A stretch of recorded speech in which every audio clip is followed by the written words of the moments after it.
ニュルブルクリンク、通称ニュルの名前で親しまれる世界一過酷なドイツのサーキット。ここでは年に一度、およそ150台のマシンが一斉に走り出すニュルブルクリンク24時間レースが開催されます。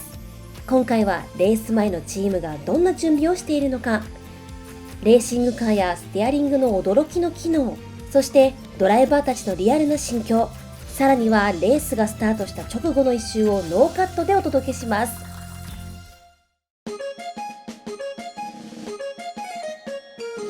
皆さんこんにちは。今ですね、なんとニュルブルクリンクのピットにやってまいりました。3日前だったらまだそこまですごい殺伐とした雰囲気ではないですよね。どうですか実際。テクニカルスタッフであったりドライバーとかに聞くと比較的リラックスしてるのかなっていう感じがしてるんだけど、結構事務方っていうのはいろいろまだバタバタしてるところもあって、ちょっとピリッとしてるなっていう風に思うところもあるかな。なるほど。ここに来るまでの道中にいろんな方たちがね、仮設テントだとか立てて場所取りをしてるんだよね。もうなんか日本でこんな音楽フェスとかを見たことあるけど、こんなにキャンプとかをやってるようなフェスって見たことがなくって、本当にドイツというかニュル独特だなっていう気がしてます。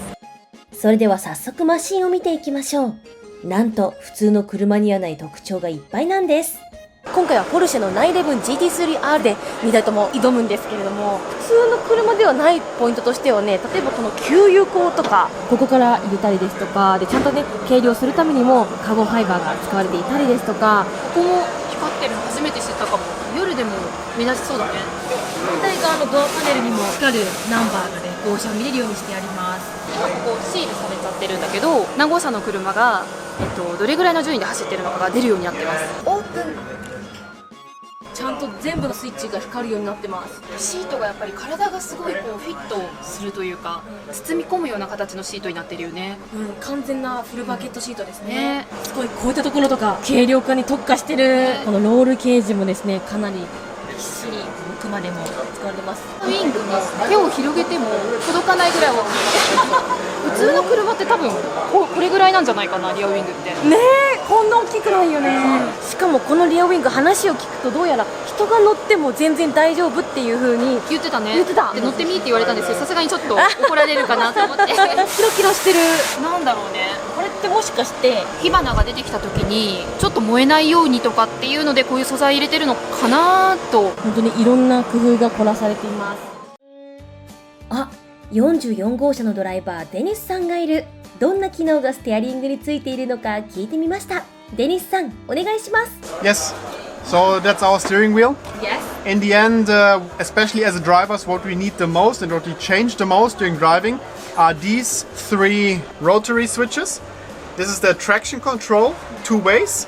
It's called TC lat and TC long, and it's for different stages of the corner. So this is more in the beginning when you pick up the throttle on the initial moment, how much the traction control is working, and this is how strong it is working basically.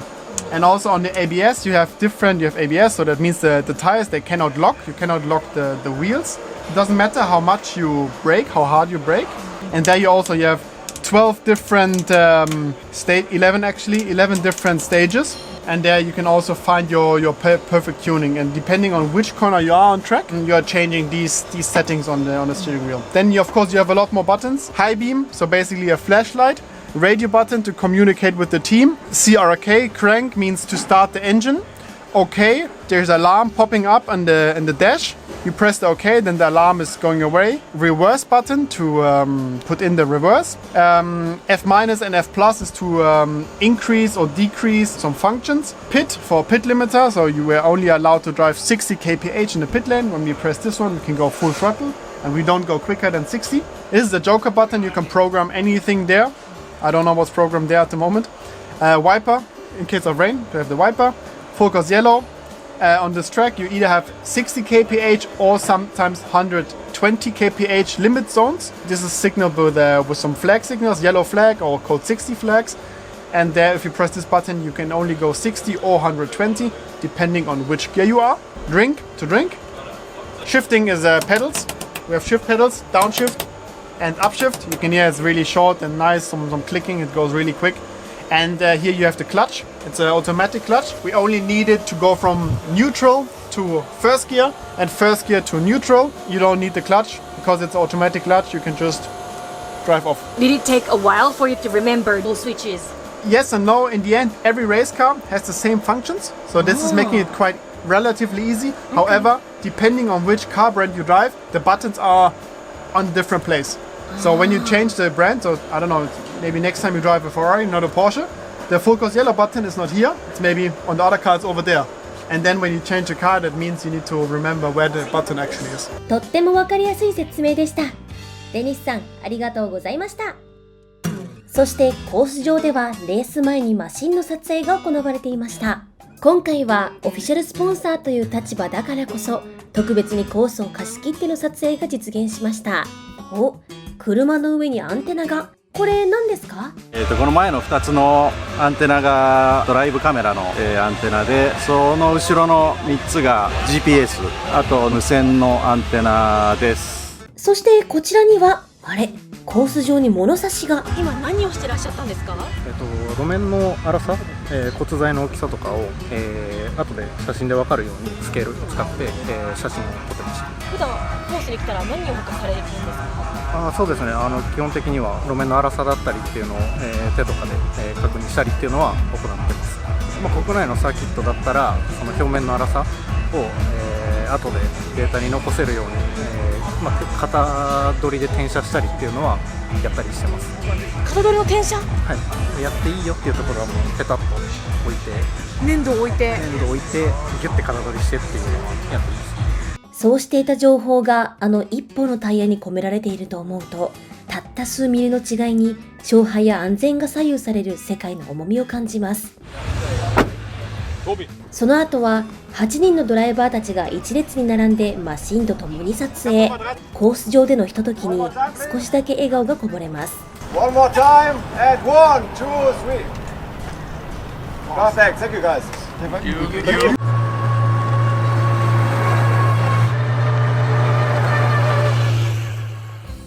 続いて私たちが向かった先はこちら。パルケのパドックにやってきました。風船のゲートが結構大きくて目立つかなと思う。今ここで何かをやってるって聞いたんだけれども、さっきレインタイヤ、雨の日用のタイヤがあって、もうそもそも溝は掘ってあるんだけど、結構浅くて、その天気とかによっては、結構溝を深くしないと大雨とかは対応できないよっていうふうには言っていて、それもちょっとわからないので、実はここで安田さんたちが手でタイヤの溝を掘ってます。行ってみよう。行ってみよう。取りに行きました。お、ここには4人の開発陣が。今どんな作業をしているんですか？ここが刃になってて、でここを押し付けるとすごい。これ何本ぐらい？12本。そうするとこの細い溝が太くなると排水性が良くなるとか、ブロックの温度を上げやすくなって想定より寒い時でも使えるようになったり。まさか手作業で一本一本丁寧に仕上げてるなんて驚きです。気をつけてることはありますか？触ったらやけどしちゃうし、ちょっと角度が違うとスムーズにいかなかったりするんで、うまくこの面を合わせて。どなたが今回初めてなんですかね？小川さん。小川さん。単純なパターンだったんですけど、やっぱ結構最初は力加減とか、角度とか難しかったです。深掘りする前のものとみんなの力で深掘りされたものになります。全く同じタイヤとは思えないね、特にここの細い溝が全部削られてなってる。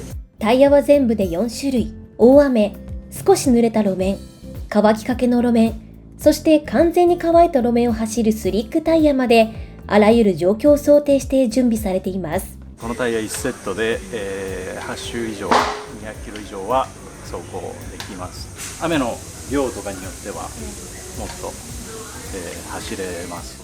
そして私たちもやってみることに。グミみたいに柔らかい。柔らかい。やっぱり普通のタイヤと全然違う。レースのタイヤだからかベタっと手にひっつく感じがするね。粘着っていうかベタっとしてる感じでまだくっついてるのか。つまめたらねすぐ取れるんだけど、つまめるようになるまでがちょっと大変かも。なんか指黒くなったね。必死に剥いたら、手が真っ黒に、それで爪が無事終わった。爪も剥けちゃった。爪剥けた。新しい情報聞いてきたんだけど、何？小川さん、いるじゃん。あの方ね。そう。小川さんが、いつも日本のレースとかでてるてる坊主を作って持ってきてくれるらしいんだけど、そのてるてる坊主伝説っていうのがあって、小川さんがてるてる坊主を作って、必死に雨が降らないように祈願してくると、大雨になってレースが走れなくなります。あらー。でみんな今ちょっと、今回小川さんがてるてる坊主を作ってないかっていう心配をちょっとしてる。あらー、そうなんだね。作ってきてないかちょっと確認しようか。小川さん、てるてる坊主作ってこられましたか？ちょっと止められてるんで、止められてるんで、いろいろ前科の多いてるてる坊主、前科の多いんですね。必要なかったんで、てるてる坊主いらずですね。いらず頑張ります。そして隣に行ってみると、すごい、こういう風にタイヤってつまれてる。すごい。こんな感じなんだ。神戸本社って書いてあるから日本から日本から全部？届きたて、こんなに並んでるのなかなか見たことないから。24時間あらゆるコンディションに対応するために用意されたタイヤの数、まさに圧巻です。あ、44号車を走るドライバーのドリアンがいる。少し話を聞いてみよっと。 May I interview just a little bit? Yeah. Wow, it's my first time to see this like restrooms. It's not like a 5-star hotel, but it's quite good when you want to take a rest and you know to recover a bit, because it's a long day, but not only for driving, also for the rest, for the media and everything. So it's also good to have our places to rest. So in terms of the driving with the Falcon tire, what do you think of this one? I never drove different tires here on the Nordschleife than the Falcon, so it's my only base. But it's a good base because we did this year. I did 3 races with them. My first race we did P2. Second, cool. Then my second race we did P1. We won here, so I won one time on the Nordschleife for my first season with Falcon and in GT3. And we did a top 5 under the rain condition, so I think it's good results. We collect a lot of information for the race, for the big one, and for sure now we need to put everything together to perform, and it's a long race, so everybody needs to do his own job, and at the end the result can come. Thank you so much. I'm ready for you. Thank you. まこちゃん、おはようございます。おはようございます。ついに当日になりました。24時間だからいっぱい寝ようと思ったけど、朝もなんか4時に目覚めちゃった。私は6時には目が覚めたから今日ここに来るまでの間もですね、かなりの渋滞で、私たち本当は10時には入る予定だったんですけど、11時入りだったかな。そうだね。はい、1時間もね遅れちゃったね。車が全然動かなかった。そして次に私たちが向かった先はここです。ここがファルケンラウンジです。なんとこの消毒スペースも33、44になってます。すごい。ちょうどもうお昼ご飯の準備が始まってます。みんなここのラウンジでもう好きな時に好きなだけ食べれるようになってます。これはこのクリームブリュレじゃないですか。食べたいね。本当だ。ええやん。どうもどうも。レースまで4時間、ドライバーの心境を聞いてみたいと思います。 How's your feeling now? I'm still calm. Maybe it changes when we're on a grid. Looking forward to the grid because there are so many people and everyone is coming together. Nice. Thank you. What about you? Still relaxed, I would say. Same like Dennis. It's still a long time before the start, but I'm really looking forward to that. And it's the biggest race of the year, in my opinion. Yes. So it's also the most important one to be successful. Nice. Thank you. How are you now?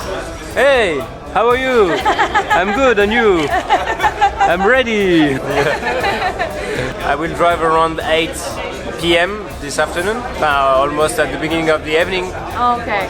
So I don't want to waste the energy now because it's still long, and yeah, for the moment relax and maybe 2-3 hours. Also for the start, when my teammate will start, a bit of pressure, and it's important to keep the energy for the night and for tomorrow. Thank you. Good. A bit warm today. Tomorrow even warmer, I guess. But yeah, I think it's good.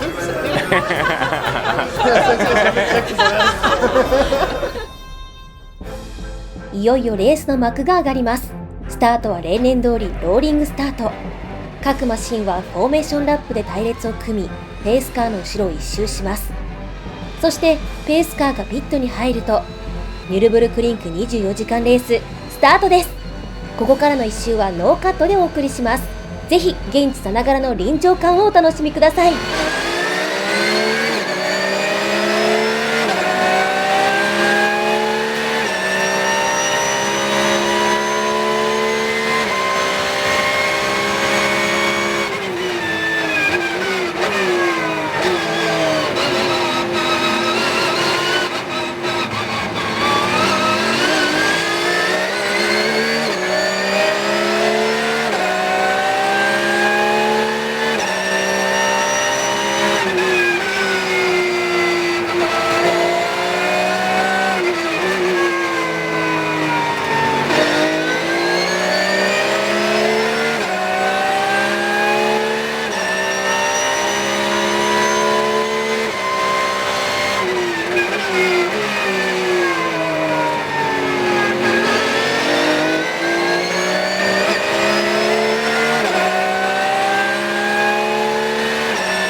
極限の集中力を保ちながら24時間にわたって順位を争い続ける。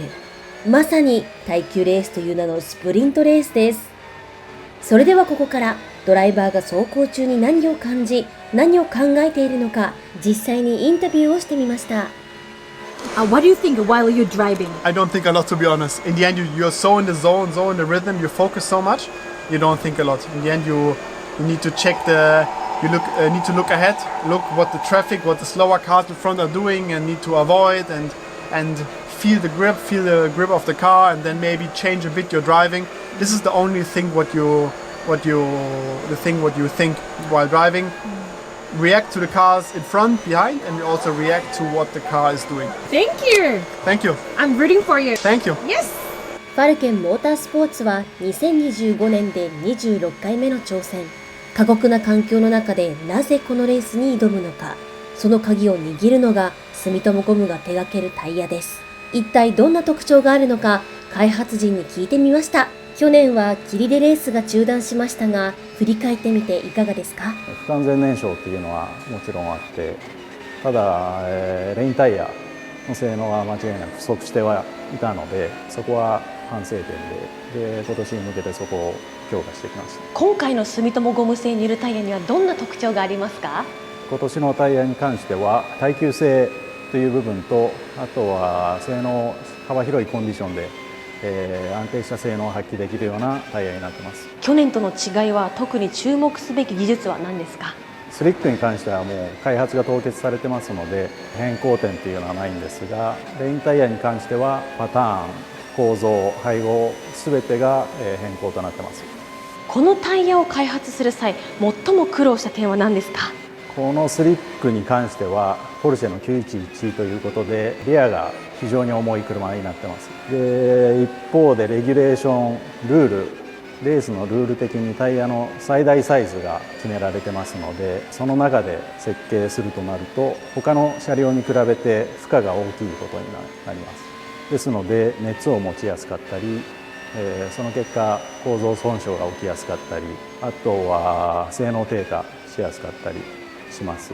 またフロントは逆に余裕がある状態ですので、そことのバランスを取る難しさもありまして、バランスに関してもリア単体に関してもポルシェの911を速く走らせるために必要な性能を全て満たすというところが難しいところですね。住友ゴムがニュルブルクリンク専用タイヤを開発するにあたってどのようなテストを行いましたか？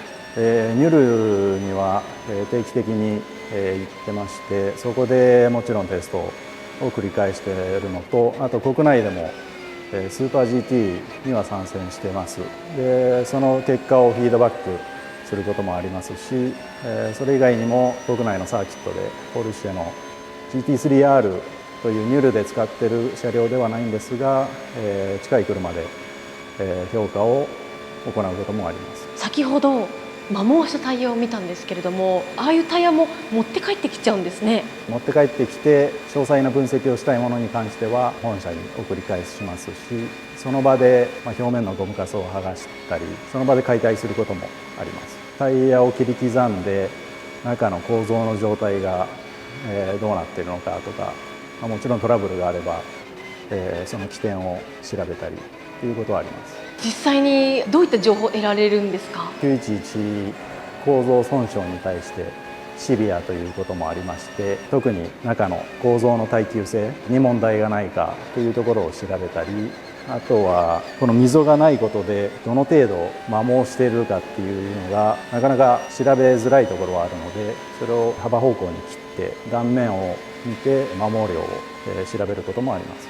これまでにニュルにタイヤを実際にテストしたドライバーたちからはどんなフィードバックがありましたか？いろんなフィードバックはあって、グリップしないとかするとか、キックアップといってタイヤの表面にゴムカスが溜まってしまって、で路面と接触しなくなるわけなので、それによってグリップが下がってたり、あとはその温度、路面温度だったりによってタイヤのゴムが適正な温度に上がらなかったり、上がりすぎて逆に柔らかく振る舞ってグリップ発生させられなかったり、いろんなフィードバックがあります。住友ゴムがニュルブルクリンクに挑戦する理由なんですか？そうですね、やはりニュルブルクリンクという、世界一過酷なサーキットというところでタイヤを開発することでタイヤは鍛え上げられますし、ワイドレンジなタイヤが作れます。